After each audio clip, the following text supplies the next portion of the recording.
ঢাকার যে কালো সুন্দরী নিয়ে এত প্রশ্ন উঠেছে, তাই কালো সুন্দরী নিয়ে একটু বড় ভিডিও দেখা যাক। তোমরা তো দেখোনি জনগণ, এটা দেখে নাও জনগণ ভিডিও। আমরা দেখে বিখ্যাত অরুণদার দোকান, জানি না এটা দেখে আপনাদের কতটা ঘৃণা লাগবে, তবে এই ফুটপাতের রাস্তায় কত কিছু পড়ে থাকে সেটা আমরা সকলেই জানি। তবে জয়মাতার হোটেলে দৈনন্দিন খেতে যাওয়া ভক্তদের কথা মাথায় রেখে ইনি এটা নাই বা করতে পারতেন। আমার এই দৃশ্য ক্যাপচার করার কিন্তু মাত্র ইচ্ছা ছিল না, শুধু এই বেগুন সুন্দরী প্লেট সামনে দেখাতে গিয়ে এই দৃশ্য করাবেন ইনি, সেটা আমার জানা ছিল না। তবে আমার মনে হয় ওই কাকুর জায়গায় অরুণদা থাকলে এই পুজোকর কাজ হয়তো করতো না।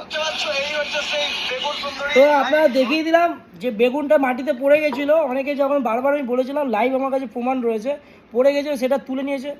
সে যে বেগুন একটা মায়া ত্যাগ করতে হবে, সে মানুষের কী সেবা করবে? সে যে ভণ্ড সাধক, সে মানুষকে লুটছে। তাহলে কত টাকা ডেলি লুটলে মালকে 60,000 টাকা মালা পরাতে পারে, আর 7-8টা 10টা স্টাফ রাখতে পারে। আর কিছু কিছু চাটা ফুড ব্লগার আছে, সারাদিন চাটতে থাকে ওখানে গিয়ে ফ্রিতে বেগুন কালো সুন্দরী খাওয়ার জন্য আর খিচুড়ি খাওয়ার জন্য। জানি না পয়সা নেয় কিনা ফ্রিতে খায়।